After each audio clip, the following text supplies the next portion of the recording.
Hi, I'm Jim Rappel with the Jim and Shelby Show, All Things Print Podcast. I am here with... I am Shelby Sapusik, and we are in Orlando at ISA Sign Expo. Yeah. And so we basically just walked in. It is day one. Yes. We will be speaking at the Momaki booth. I'm not sure if we'll get any video of that. Maybe we'll try. We will sit down with a bunch of people. I don't know who. And I don't know. It's going to be a crazy 3 days. Let's do it. All right. Hey guys, Vic, Craft Express, Shelby. We're at ISA in Orlando, and we want to talk to Vic about this heat press, Craft Express, which I have, by the way, in my home. You do, and I'm using it for Etsy. This is the same exact model. And you told me you're not enjoying it. I'm not going to talk about the one that I had before. Now, I'm not going to name it anyway, but what really, I'm going to let you talk about the machine, but what I found amazing about it is the mechanics. The one I had before was also a clamshell, but it jiggled a lot. Sure. This one seems a lot more stable. And the color reproduction, now of course I'm profiling my sawgrass printers at home, but the color reproduction was outstanding. The very first time I used it, I went and showed someone who isn't in color and showed the difference. It's amazing. Fantastic. Well, thank you for that, Shelby. Because the Craft Express press, it's really built for the crafter, but we also wanted to make sure it's really sturdy, right? So the Craft Express, the 15 by 15 press, strong. It acts like a clamshell, but it actually shuts flat. So you don't have to worry about putting those hard substrates in and really damaging anything that goes in there. So Shelby, we're going to make a sign. Okay, perfect. Okay, so I got the sign here. Mm-hmm. We're sublimating on the back side. Mm-hmm. So what do we have to do with the print when you print on the back side? You put it on top. Do we mirror it? Do we not mirror it? Here's a clue. No, you wouldn't. Okay, that's good, because here's a clue. Oh, I wasn't even looking at that. But no, you wouldn't. So you're going to take this. All right. You're going to prep it. And so you want it to be on this side like so. That's right. So what I do on mine is I try to line it up on this side. Yeah. Like so. And I'm trying to make sure that the word, now you're going to bleed off a little bit. We do. I always try and bleed off like a quarter of an inch. Mm-hmm. So when you're designing, make sure you do that, because you want to make sure you go edge to edge. I have one of these at home. You can hold this down? There we go. Mine turns a little. I have one of these too. You do? Yeah. They're great. It was a recommendation from you. Yeah. Now on this one I would probably use 4 pieces of heat tape. That's good. On each corner. And so just to make sure that it stays perfect. And then that's also a great reason why you want to have that bleed, right? Right, so exactly. If you try and cut it too close, there's always a little shift when you're putting it onto the press. And then I would flip it over like so. Now, you looks like you already have a piece of paper down here. I have a piece of the 12 by 12 Craft Express butcher paper. Now, I usually put another one on top. Yep, good idea. Go ahead, waste my butcher paper. You're good. You're good. And I'm assuming you already have the settings the way that they should be, and the pressure. So I've got the heat press set at 80 seconds because it's going onto acrylic, and we've got it at 385. Yep. And 385 is my personal magic temperature for pretty much doing everything. And I found that to be like the average temperature for everything I want to make. So the only other thing I have to really worry about is now the time and the pressure. Interesting. I use 370 at home when I'm doing socks, because that's what I was using my other one. I think I might use it to... let's put this down and let's clamp it down. Feel the pressure? Yep. You're set. And then we just wait for it to count down. Yeah. But I might go home and try 385 if you say that's the magic spot. Right. So now when you go up in temperature, you're going to come down a little bit in time. Okay. Okay? Yep. So, in the States, we're all a little bit impatient. True. So it's a conversation I had this morning with some friends who were sublimating at 355 for 100 seconds. And I said, why don't we up the temperature, reduce the time, because we want to increase efficiency, right? We want to churn out a lot of this product faster. Hey, Brian's here. Oh, look at this guy. Sorry to bother you. Sorry to break in. Brian, I want to say hi. Brian is with Muto, and he's in my booth today. See how he is. We're always welcoming Brian Give to him our an booth. inch, he takes them off. No. You said only take a yard, but I'll take the mile. This is great stuff. We appreciate having you in the building. And we appreciate Muto having us here. It's awesome. Thank you. Getting a lot of attention. Good to see you. So we're down to about 15 seconds. Yep, we're Let's down to- see how this looks. Down to 15 and it's counting down, right? So what's happening? All that dye on the paper, gassing, going into the acrylic. Yep. Now, we're going to put... I was just going to ask you, you got a glove? We are in Orlando, so we've got to put the Mickey Mouse gloves on. You're going to take that off and put it onto that metal surface. Right, because this will burn. Real quick. Okay. Remove this. Yep. Rip the paper off. Yep. It's not coming very... There you go. And then we're just And going to then put it over here. Put it onto the metal surface. Put your hand down on there. Quickly, put your hand down. Don't worry about the cameraman. So, the reason you do that...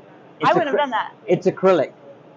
Acrylic gets really soft under a lot of high temperature, right?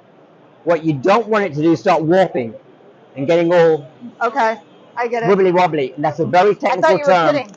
that I'll have to Wikipedia later. But when you put it on a cold surface like a piece of metal or a tile, it cools it down quickly and keeps it flat. I can't quite handle it yet. So, I can't handle it yet, he said. Still pretty hot. So, the What do you acrylic have there? sign, this is great. These acrylic signs, think about wedding favors, Sure. right? It's a big trend. Think about what happened at COVID. QR codes became a thing at menus, for menus at Oh, restaurants. yeah. These actually light up. Aw. So that's what we're looking at back here. That is exactly what we're looking at in the back. Now, do you sell these little light-up blocks, too? We do. We sell the little Nice. light up blocks. All right, I'm used to handling hot Okay. stuff, so I'm good. Well, you hang around with Jim, so you Yeah. know, he's hot stuff. Uh-oh. Yeah. Did it light up? Oh, I turned it. Oh, there There you we go. go. Yeah. So I gotta there flick we- all the switches. Yes, yeah, you have Yeah. a lot of switches going on. So there's a switch right here. We're Those good to are go. cool. What do you think? I love it. Nicely done. Thank Nice you. Good job. We are at ISA with two icons of digital media in the graphic arts. I mean, you are, Does that mean obviously. Like Deborah an Korn, avatar? Does that Eric mean we're Bessel. not real? Well, I don't. You guys are sharing a mic, so be careful here. But so, Eric, tell us what you're seeing right now in the industry and what's going on. Seeing, I mean, a lot of disruption and change. I think automation's been happening for a long time. I think AI is going to also accelerate automation. AI is going to make software bonkers in this industry. I don't even think people can envision it yet. I mean, there's a lot of things that I can't really talk about that I'm privy to, but there's going to be some really cool software AI solutions that are going to massively disrupt workflow, file prep, design. It's going to be cool. I can't wait to see what's going to happen. Here you're seeing, I mean, ISA, you're seeing a lot of innovation in digital signage is still a thing.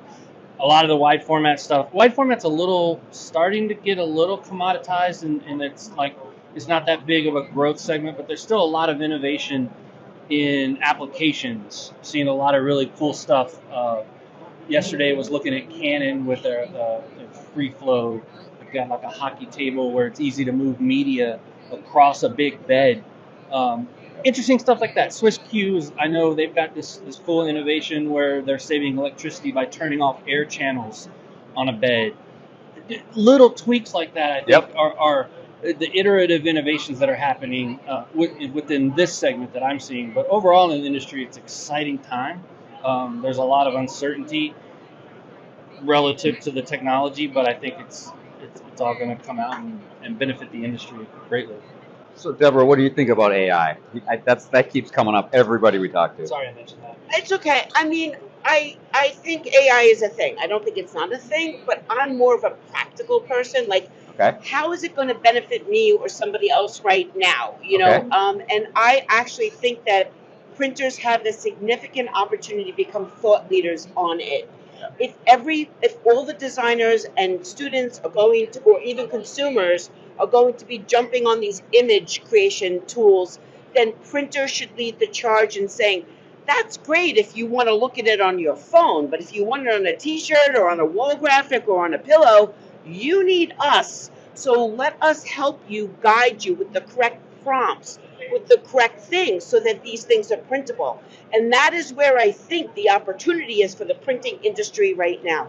All the 30,000 and above type conversations that you're privy to and things that are coming down the road isn't what's happening right now. Agreed. What's happening right now is I even go on DALL-E and I've created images for D-Scoop, as a matter of fact. I was like, put Indy cars coming off of a printer, right?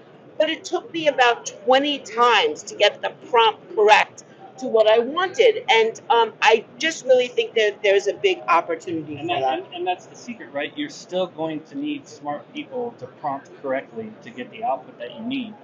And like you said, you still are going to need smart people and subject matter experts in printing that understand how to translate that into producing something. Yeah. Well, Right? Whatever it is. And you have to practice. Like, so I've actually been in Midjourney every single day. Oh, sorry, that's the one I use. Midjourney. I love Midjourney. Yeah. Yeah, So I've been and doing Midjourney It's that the every one single. tied to Discourse? 'Cause Yeah. That's one I have. And so I do a project every single day and post it on That's smart. Twitter, and it's Yeah. like it's to learn the prompts because you're Yep. both right. If you don't understand the language, then good luck getting anything out. That's a skill to be developed. It's going to create a lot of opportunity, I think, for young people and older people that are what's the right word to say? For education. That are not scared of technology, right? Right. The older people that are not freaking out about it. Younger Okay. people automatically love technology and new technology. That's the opportunity, is to learn that. It's going to create, it's like anything, technology that's disruptive, everybody's immediate reaction is, oh shit, what does that do to my job, right? Yeah. But once the technology is adopted, you realize, oh, it creates opportunities. It creates more jobs. It creates different types of jobs. You may not be able to do the job you're doing now, but you might be able to do a lot better one if you learn that. I did an experiment on site with a client. We created an image in Midjourney. I pulled it into Procreate. Is that what it's called? Procreate. And then I exported it as a PDF from Procreate after I did a couple little color tweaks, and I pulled the RGB curves a little bit, and then we printed. It actually looked beautiful. But I wanted to test, how does this workflow really work Thank you. when you go to a printer? Overall, that's how innovation works, right? Like, I mean, Henry Ford once said, if I'd have asked the people, they would have said a faster horse. Yeah. Yep. Right, so like it's just the technology is the technology, and you adapt and figure it out. And I'm sure at the beginning of automobiles, people were just like, oh, I don't know, blah blah blah, poo poo poo. Right now, the world is automobiles. Right, Yeah. now we need to move to some different future, but that's innovation. It always creates disruption. It always creates uncomfortable feelings and a desire for education and acceptance. But I mean, We All just right. can't. it's going to be fun. Yeah. Thank you so we much. talk way too much about AI. Thank you, both of you. Appreciate it. Thanks a Okay. lot. Yeah. Cheers. All right, we are in the Milwaukee booth with Carissa. Totally. That's all right. Sorry. I looked because I once said someone's name wrong, and then they made fun of me on the podcast. Oh, let's not do that. You help us out way too much for me to do that. All right, so Shelby told me that you got some new stuff you want to talk about. Yes. So I didn't. You know, our customers are always looking for new things to add to their products. And okay, how much can I make off of this machine? So for any of our flatbeds, you can do this application. But I also came up with an ROI. So this is printed color, white, color, and then clear. So it's also second surface. Cool. And then we're partnering with Trotec over there. And then it's going to laser out. There's 100 items on this sheet. So if you sell it for $4 a piece, wholesale, which I don't think that's too much, right? You can hardly get anything for $4 anymore. Then you can add 4 different products to your line. So we're going to have a keychain, a pen, earrings, or some croc charms, right? So look at this croc charm. So I'm trying to give them ideas of how they can add new products very easily. So on this one, there's 100 items, so you're looking every 20 minutes for almost $400 worth of items off of a 24 by 12 sheet. And what's the cost of that approximately? The cost of it's between $12 and $20, depending on what kind of acrylic you're buying. You'll notice I've got glitter on some of these. That's a little bit more of ink expensive. You're looking at about $1.50 in ink cost on this, and so that's not really bad for the ROI. About 25 bucks.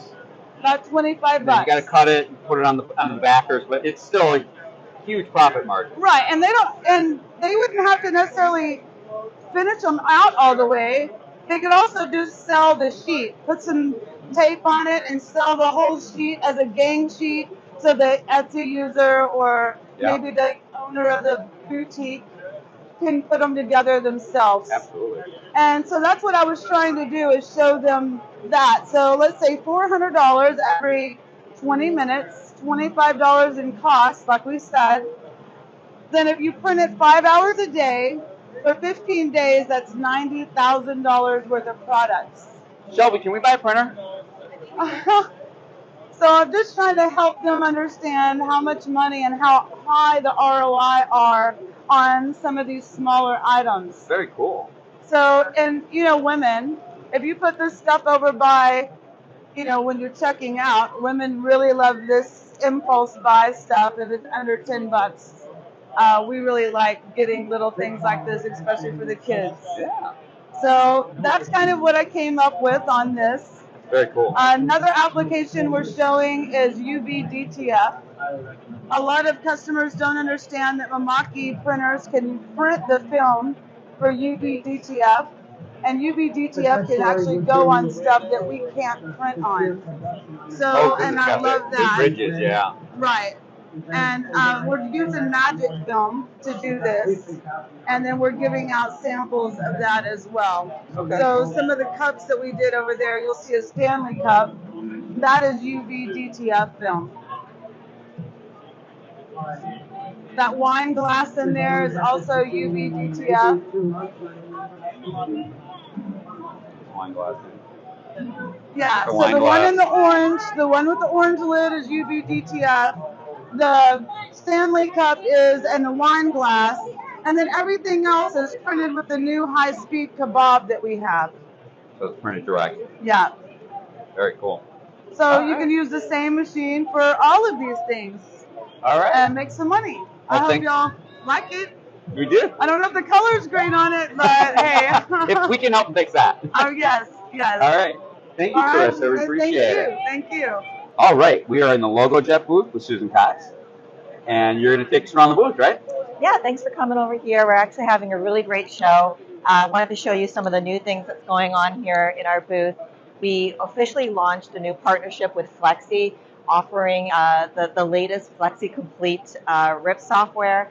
It comes with a 1-year subscription, and so it's actually powered on our 90R SE model, as well as our most popular model, which is the UVX 40R Plus.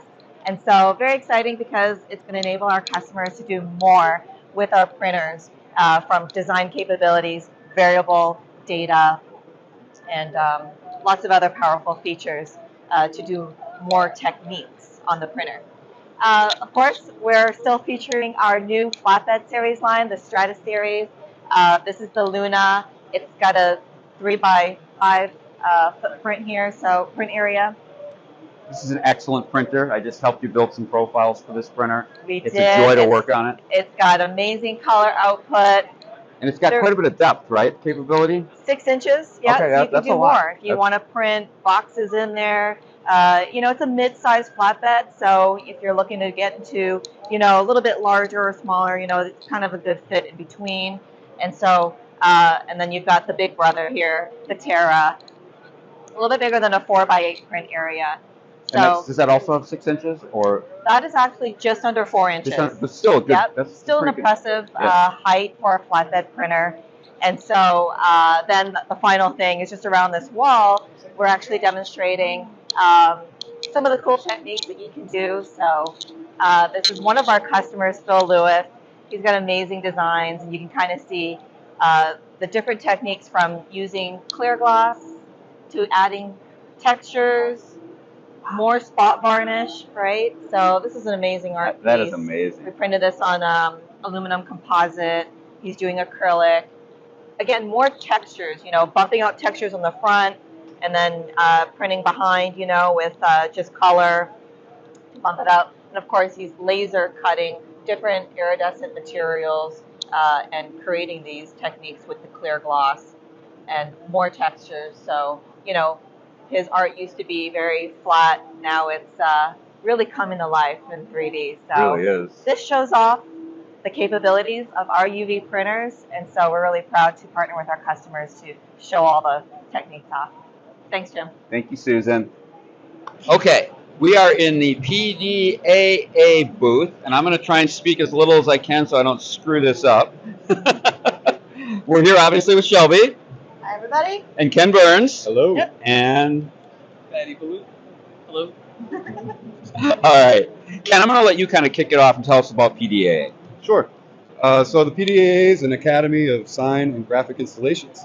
We cover everything you'll find in the retail world, from windows, walls, floors, columns, locker wraps, to rigid signage like standoffs, cleats, rod and cable systems, and we train vehicle wraps, commercial and fleet. And we're working on a resurfacing program now with a couple of different manufacturers. We work with all the manufacturers in the industry, so we're not exclusive to one area. Gives our students a little bit more of a real-world feel.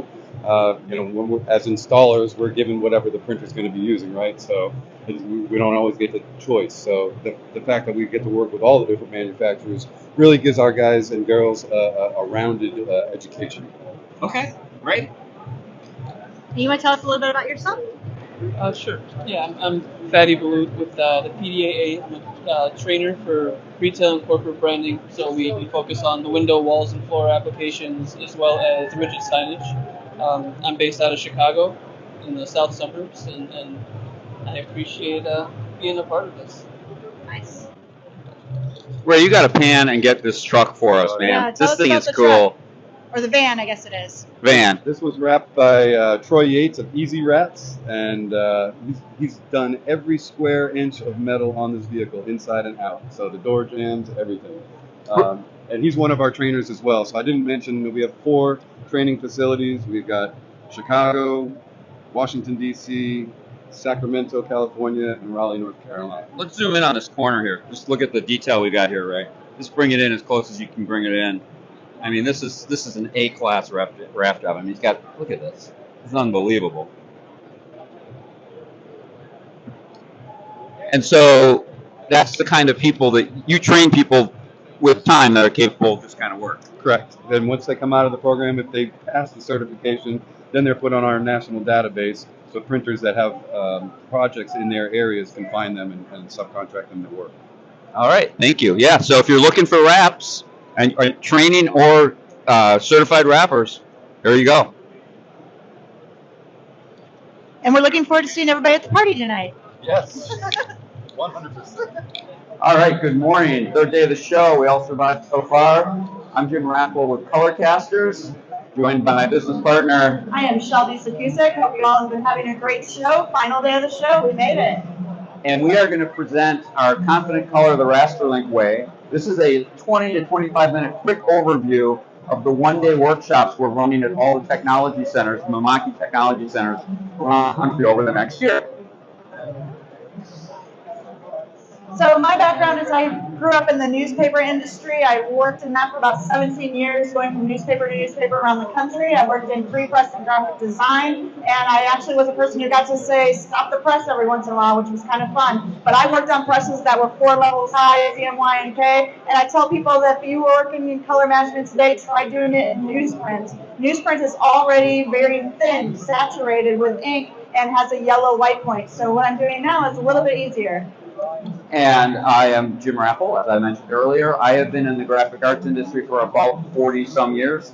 I started out in traditional printing as well, worked in web offset and publication, moved over to digital around 2000, 2001, and have been here ever since. So let's dive in. Yeah, I've been working with Jim for about 13 years. We formed Colorcasters about 7 years ago. The last term was me for education in the industry.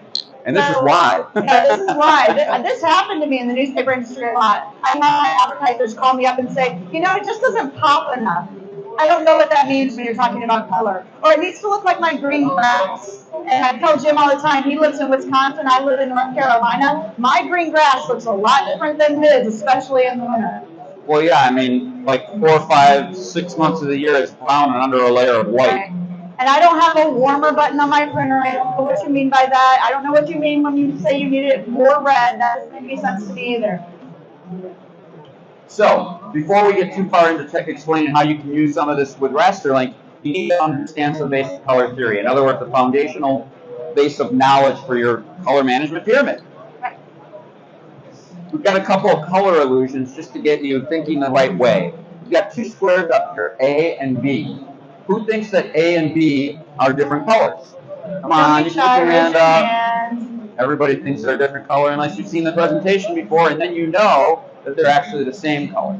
The reason that they appear different visually, and I think we can all agree they do, is that they're surrounded by, one of them is surrounded by white and one is surrounded by darker colors, and then we've also simulated a shadow.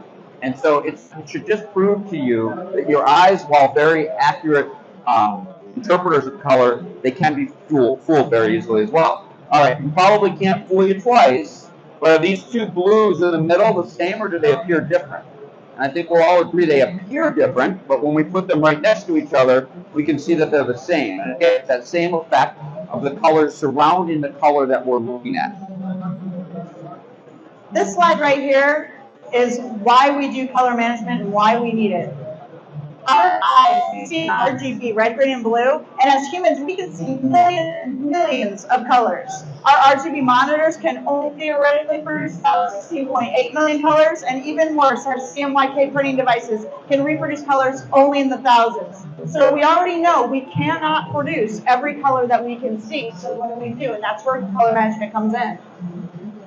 So the first thing we have to understand is that our printers in this booth all produce color in the CMYK color space, and all the monitors, including this monitor right here, they produce color using RGB, or additive color. So we have these two kinds of color, additive color and subtractive color.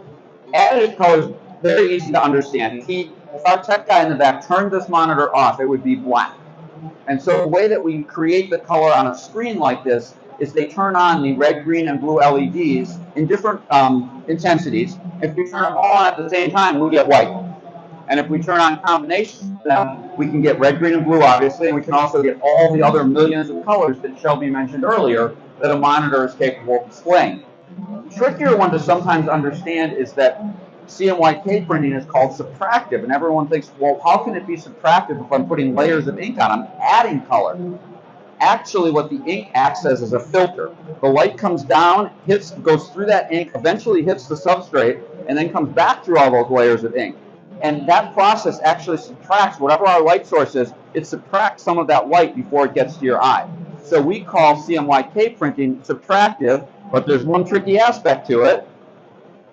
And that is our fifth most important color. We can print on almost anything. We can print on paper, sure, paper white, yeah. Guitars. Yeah, we can print on guitars, we do that. But we can print on wood, we can print on metal. Whatever we're printing on, that is our fifth most important color, because that's our substrate, and that ends up being our white point, even if it isn't exactly white. And literally all the color that you will eventually see exists in that substrate, because that light's going to come down, and no more light's going to get back to you than the substrate will allow. So that's the first color, and then you add all the inks on top of it. So if we can't talk about color by name, we have to talk about color with numbers, and not quite like this. This is not, ha ha ha. I wish it was this simple, but it's not. We have to talk about color in the LAB color space. How many of you have heard of LAB? Hopefully you have. This is how we do with our lectures, and then I will give you a trick on how I remember it. Wow. If you think of color, LAB color, as a globe, at the North Pole we have white, and at the South Pole we have black. So that axis we refer to as L star, and it goes from the whitest white to the blackest black. And then if we go to the equator, and we go, basically we divide the globe into quarters, one of them we call A star, and that would go from red to green, and one of them we call B star, and that would go from blue to yellow. And the way that I remember those is I prefer more, and this goes all against that first slide that Shelby did, I love warm weather. I don't like Wisconsin where my grass is brown and covered by snow half the year. And so I'm thinking of warmer colors, which I like, red and yellow, as positive, right? And blue and green, which I think of as cooler and I'm cold, I think of those negatively. But honestly, Shelby's way of remembering it is easier. So I still go with Jim's, North Pole to South Pole. If I was thinking about the Earth, up higher I have the sky that's lighter than the ground. So a positive L is or higher L number is trending more towards white, and a lower L is trending more towards black. But Jim's way with warmer and cooler, that doesn't really help me remember what colors are on the A axis or B axis. So I think about fruit. A is for apple. I like red apples better than green apples. So if I have a positive A in my LAB color swatch, I know it's trending more towards red. And if it's a negative A, I know it's trending more towards green. On the B axis, I like bananas and blueberries. So I remember that if it's a positive B, it's going towards yellow, and if it's a negative B, it's going towards blue. Anybody ever heard of delta E? Yeah? That is the mathematical difference between two colors. The lower the delta E, the closer those two colors are together. Now, even though this is a monitor and it's not real precise, you can probably see that these two swatches of an orangish color are different, correct? You can kind of see that. Even if these two swatches weren't here and I just had the LAB numbers, I could tell you the difference based on what I was just telling you about LAB. If I look at this, let's say my client brought me this swatch and I measured it in with a spectrophotometer, and this is the LAB numbers I got. And this is what I was able to print. Is it good enough? Well, on my L star, which is the North Pole and the South Pole in our LAB color space, what I'm trying to get is 60.87. What I actually got was 58.72. So that trended lower, so it's a little darker than I wanted, because a higher L trends towards white and a lower L trends towards black. Other way around. The other way around. Go ahead. Lower L is darker. That's what I know it's darker because it went down. It went up. Later. Go ahead. Don't worry about it. Don't worry about it. Go.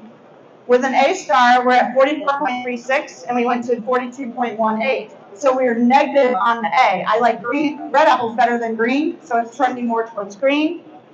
On the B star, however, we went from 35.27 to 36.93, so that went positive. I like bananas better than blueberries, so it went towards yellow. So the actual difference when I put this into a program was 3.48 delta E. And the question is that good enough? Are these two colors what my client wanted and what I was able to print, is that good enough? And the answer is maybe. It really depends on your client. The trained eyes, like Jim and I as color management professionals, can see about 2 or 3 delta E with the naked eye. Your clients who aren't trained maybe can't see 5 or 6. So this really, truly might be good enough. And the way you get these LAB numbers, if you're wondering, is you need some kind of an instrument. This one happens to be called a NICS Spectral L. So this is a spectrophotometer that you hold in your hand. It's Bluetooth and battery powered, and it works typically with applications on your iPhone or potentially your Android device. It can also connect to Macs and PCs. And you can't measure this because it's emissive, but if this was a piece of print, I could put it on there and click with my phone and get those LAB values. The other cool thing it will do for you, you don't have to learn how to calculate delta E. The software will do it for you. So if I measured the two of those and I went into an appropriate piece of software, it would give me that 3.48 delta E. So this stuff may look complicated, but current technology makes it all pretty easy. Oh, this is me. So I've been doing process control and color verification. Oh yeah, it really is. I've been doing process control and color verification in this industry for a very long time. It's really the first thing I ever did. And so I'm using a different kind of spectrophotometer there. That one happens to be able to scan the targets and allows you to build profiles and things like that. But either one of these devices allows you to do what I think is the most important thing to start your color management journey, and that is color verification.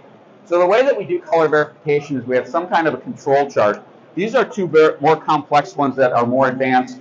We've made it really simple. We actually developed an iPhone app called SpecCheck. This is our target. It's very small, 16 patches. It's actually designed to be measured with the NICS. It can be measured with other instruments. And then right inside the application, it will tell you if you're in conformance with an industry specification like Grackle or G7 or a combination of Grackle and G7, if you know what those things are. But basically, it will give you an overall pass or fail status, and you know right away if your color is in spec. And that's a great That's a great place to start if you're not doing anything with color yet. You can't set that down. All right, so one of the things you can also use these devices for is the evaluation of spot colors. Spot colors can be really tricky. This has probably happened to everybody in the audience, and you may or may not have known why you could not get the color closer to what the client wanted. In this particular case, we were trying to hit this color out here. We haven't really talked about color gamuts yet, but every printer and monitor has a color gamut, and that's what that wireframe right there is. So every printer here has a defined gamut based on how you built the profile. If you're trying to print this color with this printer, you have a problem. You will never print it exactly, but you can find the closest match, and there's tools to help you do that. And when you find the closest match, you get a delta E. In this case, it was 2.47. What we were trying to match is Peterbilt red, so that's a Peterbilt paint color. And this was printed on vinyl because it was going to go on the tractor, the trailers that went behind the Peterbilt tractors. And so in this case, Shelby said, is 2.47 even good enough? I don't get to decide that. The client does. In this case, they did. They signed off and they began production after two weeks of everyone pointing their fingers at each other and not being able to come up with a solution. These prints are from 4 Mamaki printers. So the first thing I want to say is that there's a fingerprint down. This is enlarged, obviously. There's a fingerprint down here, and anyone who has UV printers knows what happens if you don't wipe the substrate down before you print. So that's part of what's going on down here. But this is the worst of our 4, which ideally I would like these to all look a little closer to the same. The reason this one looks so different is this printer and this printer were 12 years old when I was there about 1.5 years ago. This printer and this printer were about 1.5 to 2 years old. And so what they were, they're the brand new versions of the bigger flatbeds for printing like name tags and things like that, and the 12-year-old versions of the same printer.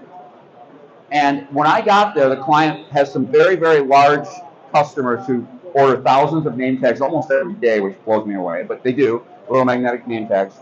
And they got to the point where the color was so variable on these devices, they had to record which printer they had printed it on last. They could only print on that printer. If that printer was down, they couldn't print that day, and they couldn't meet deadlines. And so what we basically did, we got them to a point where they can, other than this printer, they're kind of careful with this one, they just need to put some new heads in it. These other 3, they're able to run any work on any 3 of those at any time and spread work across 3 printers and get things done much quicker. So that's what building a custom profile can do for you. We get people who ask us, can you come in and match our printers? That's not the right wording, okay? If I bought 2 Mamakis at the same time, put them right next to each other in the same printing environment, they're still not going to quote unquote match because they each have their own unique color gamut. What we're trying to do, and what Jim was able to do here, is get a common visual appearance between the machines so that the delta E is lower and acceptable. And really, it's regardless of age and ink types, we can get everything pretty close. Mm-hmm. How many of you work with Adobe programs in your work? A lot of us do. This also applies to if you're using CorelDRAW, the Flexi design software, but the settings matter. And I tell people all the time, I'm a grade. That's what I started out my career in. And the file creation is where color management actually starts. It doesn't start at the printer. It starts with the file creation.